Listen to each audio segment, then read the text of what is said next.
(4번) 문제 풀어보겠습니다. x1, x2 해서 쭉쭉 해서 xn까지 있고요. 근데 이게 평균이 뮤이고 분산이 시그마 제곱인 확률 표본 랜덤 샘플이라고 되어 있어요. 그리고 옳은 거를 고르라고 했는데, 그런데 이 문제에서는 확률 표본이요, 이 문제 전체에 비해서 비중이 꽤 큰 단어이기 때문에 이거에 대해서 간단히 설명을 드리도록 하겠습니다. 우리나라 블로그나 이런 걸 보면 여러 가지로 해설이 되는데 가장 확실한 방법은요, 위키피디아라고 저는 생각합니다. 자, 위키피디아에 이렇게 설명이 되어 있어요. 위키피디아를 따라서 설명을 해보도록 하겠습니다. 랜덤 샘플이라고 되어 있는데, 랜덤 샘플은 a set of objects that are chosen randomly. 그러니까 고를 때, 표본을 추출할 때 랜덤하게 고르는 거를 말한대요. 근데 more formally, it is a sequence of 독립이고 independent, identical 동일한 분포, 즉 IID 확률 변수를 말한다고 합니다. 그 다음에 여기 밑에 보면 랜덤 샘플이나 IID나 같은 말이래요. 그리고 통계학에서는 in statistics 랜덤 샘플이라는 용어를 많이 쓰고, in probability 확률론에서는 IID라는 말을 더 많이 쓴대요. 즉 이 말을 해석하면 이거네요. x1, x2 쭉쭉쭉쭉 xn이 인디펜던트하고 아이덴티컬하다 라는 뜻입니다. 그래서 이것들은 어디서 추출되냐 하면 평균이 뮤이고 분산 시그마 제곱인 이곳에서 추출이 되었어요. 자, 요 기억부터 한번 보겠습니다. x바의 분산은 하고 되어 있죠. 그래서 x바의 분산, variance of x바를 계산해 보겠습니다. x바는 어떻게 되냐 하면 시그마 xi 분자, 분모는 n이죠. 그래서 이걸 그대로 적어 보겠습니다. x2 더하기 xn 입니다. 자, 이걸 계산하면 n은 밖으로 나갈 때 제곱으로 나가니까 n 제곱분의 1 곱하기 variance of x1 더하기 x2 쭉쭉쭉쭉 해서 xn이 되고요.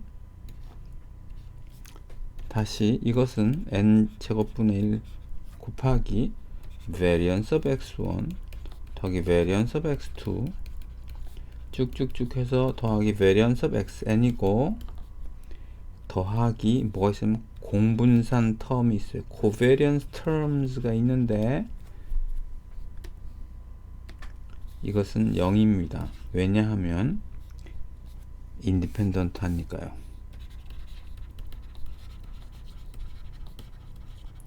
independence. 그런데 여기서 이거 얼마죠? 시그마 제곱이라고 되어 있어요. 시그마 제곱. 이거 얼마죠? 시그마 제곱. 이거 얼마죠? 시그마 제곱입니다. 공분산 텀은 여기 없어졌고요.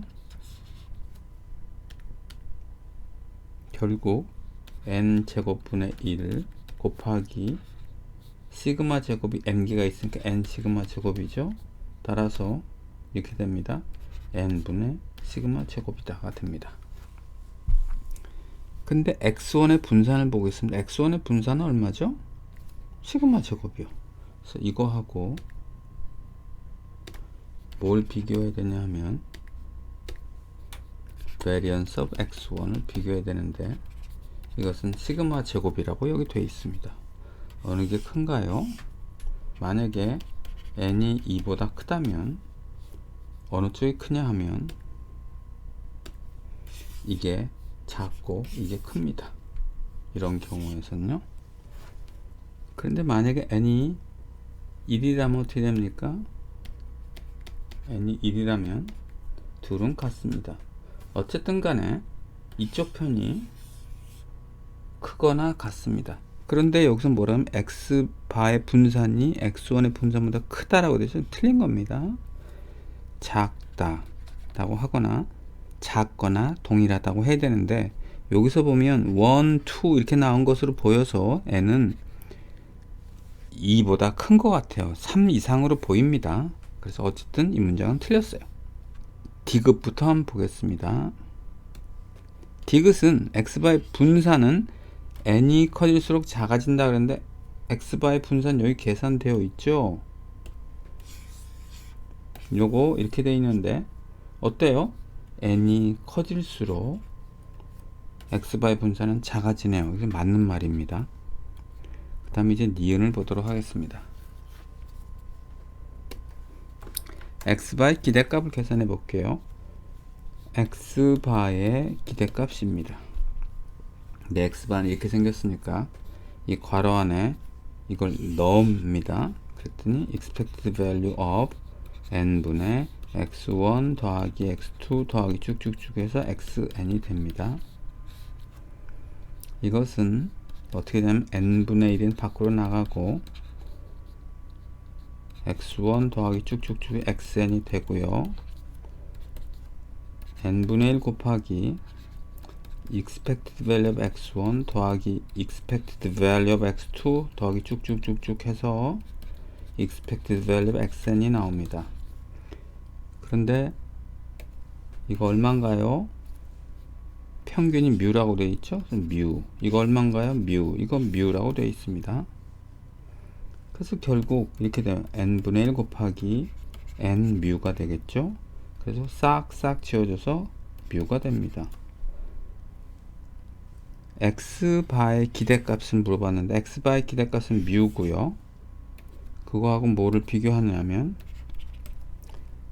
x1의 기대값 보겠습니다. x1의 기대값은 얼마입니까? 여기 x1의 기대값은 뮤라고 되어 있어요. 어때요? 같네요.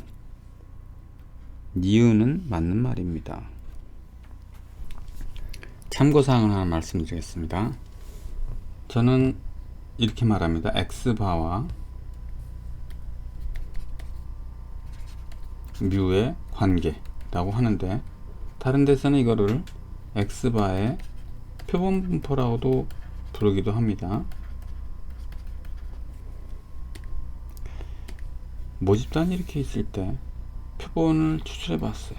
표본의 크기를 n으로 해서 일정하게 해서 표본을 추출했더니 각 표본마다 x바가 있습니다.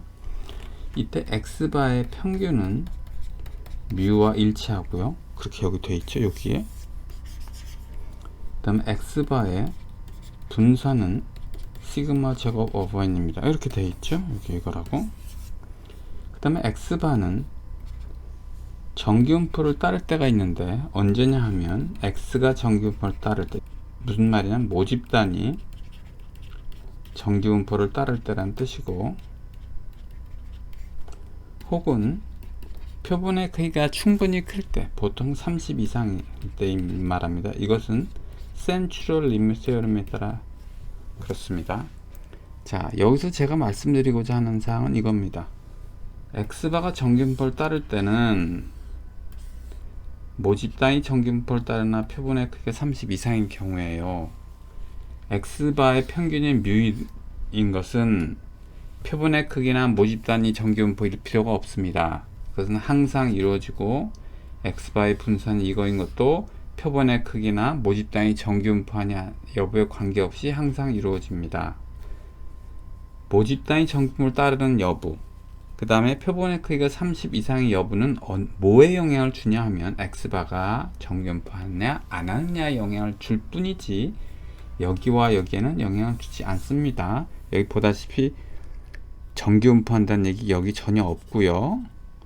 그 다음에 표본의 크기가 30 이상이라는 얘기 없습니다. 그런데도 x바의 평균은 뮤고 x바의 분산은 이렇게 되어 있습니다. 즉 이것은 표본의 크기나 혹은 모집단의 분포, 정기분포하냐 안 하느냐 그 여부하고는 관계가 없이 성립됩니다.